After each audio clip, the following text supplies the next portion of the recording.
Next కీలక శాఖల్లో మార్పులు. క్యాబినెట్ విస్తరణతో పాటు పలువురు మంత్రుల శాఖల మార్పిడి.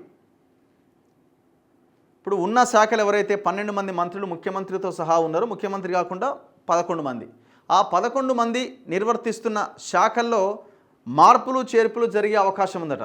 ఎలా మారుస్తారు? ఆర్థిక శాఖ మంత్రి బట్టి విక్రమార్కని మార్చి వేరే వాళ్ళకి ఇస్తారా? అవకాశం ఉందా? రెవెన్యూ మంత్రి పొంగులేటి శ్రీనివాసరెడ్డికి రెవెన్యూ కాకుండా వేరే ఇస్తారా? ఇవ్వాలి వీళ్ళకి. ఎందుకంటే వీళ్ళ మీద వచ్చిన అలిగేషన్స్, ఆరోపణలు ఎవరి మీద రాలే. మరి ఆరోపణలు వస్తున్నటువంటి మంత్రుల శాఖలు ఇంకా కంటిన్యూ చేస్తారా? 10% 12% కమిషన్లు అని అంటున్నారు. మరి ఆ అలిగేషన్ వచ్చినప్పుడు అంత భయంకరమైన, అది అలిగేషన్ కూడా కాదు, మేము నిజమే అని చెప్తున్నాం. పర్సంటేజ్ ఎంత అనేది 10 or 12 అనేది అది అవునో కాదు పక్కన పెడితే, ఎంతో కొంత అది 2%, 3%, 6%, 8% ఉన్నదన్నది అయితే వాస్తవం. పొంగులేటి శ్రీనివాసరెడ్డి రెవెన్యూ మంత్రిగా ఉండి కబ్జాదారులకి, దొంగలందరికీ, భూ కబ్జాదారులకి సహకరిస్తున్నారన్నది అంతే వాస్తవం. మరి వీళ్ళ శాఖలు మార్చాల్సిన అవసరం ఉంది కదా, అధిష్టానం పట్ల విశ్వాసం, శాఖ నిర్వహణలో జాగ్రత్తలు తీసుకునే వారికి ప్రధాన శాఖలు. కాంగ్రెస్ హైకమాండ్దే తుది నిర్ణయం. ఇప్పటికే నివేదికలు తెప్పించుకున్న పెద్దలు. సీఎం వద్దే ఉండబోతున్న విద్యాశాఖ, హోంశాఖ. ఎందుకు ఇంకా ఆయన దగ్గర 2 శాఖలు? లా అండ్ ఆర్డర్ ఇష్యూ ఉంది రాష్ట్రంలో. ఎక్కడికక్కడ ఆడ హత్య, ఈడో హత్య మనం రెగ్యులర్గా చూస్తున్నాం. చాలా ఇంపార్టెంట్ శాఖ అది. విద్యాశాఖ చాలా ఇంపార్టెంట్ శాఖ అది. ఆల్రెడీ ఆయన ముఖ్యమంత్రిగా ఆయన చేయాల్సిన బాధ్యతలు, ఆయన పని ఆయనకు ఉండంగా ఈ కీలకమైన 2 శాఖలు ఆయన వద్దే ఎందుకు? ఇంకొక 2 మంత్రులను పెట్టొచ్చు కదా. ఉగాది లేదా ఏప్రిల్ 2వ తేదీ నుంచి 4వ తేదీల్లో కొత్త మంత్రులు ప్రమాణ స్వీకారం చేయబోతున్నారట. కాంగ్రెస్ శ్రేణులు ఉత్కంఠగా ఎదురు చూస్తున్న రాష్ట్ర మంత్రివర్గ విస్తరణకు సమయం దగ్గర పడుతోంది. అయితే విశ్వావసు నామ సంవత్సరంలో చేపట్టబోతున్నట్టు భావిస్తున్న ఈ విస్తరణ కొత్త మంత్రుల చేర్పునకే పరిమితం కాబోవడం లేదు. క్యాబినెట్ విస్తరణతో పాటు ప్రస్తుతం ఉన్న మంత్రుల శాఖలు కూడా మారబోతున్నట్టు తెలుస్తోంది.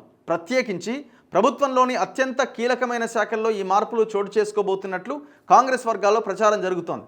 రాష్ట్ర మంత్రివర్గ విస్తరణపై ఇటీవల ఢిల్లీలో ముఖ్యమంత్రి Revanth Reddy, deputy CM Bhatti Vikramarka, PCC chief Mahesh Kumar Goud, మంత్రి ఉత్తమ్ కుమార్ రెడ్డి, పార్టీ రాష్ట్ర వ్యవహారాల ఇన్ఛార్జ్ మీనాక్షి నటరాజన్తో పార్టీ అధిష్టానం చర్చలు జరిపిన విషయం తెలిసిందే. ఈ చర్చల్లో మంత్రివర్గ విస్తరణతో పాటు మంత్రిత్వ శాఖల మార్పులపైన కూడా చర్చ జరిగినట్టు సమాచారం.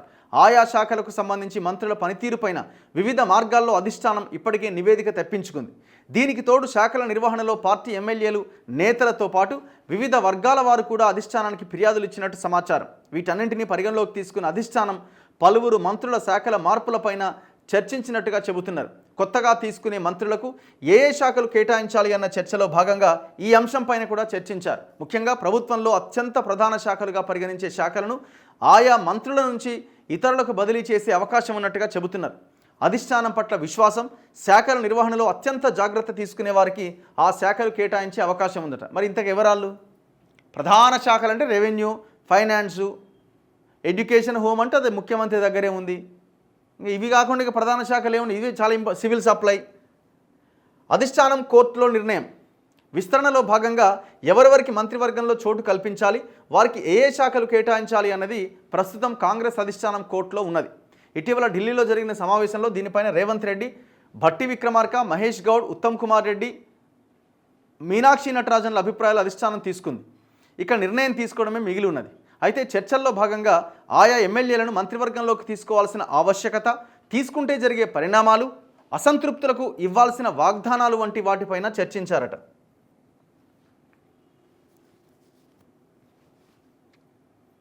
ఎవరికి ఏమి ఇస్తారన్నది చూడాలి.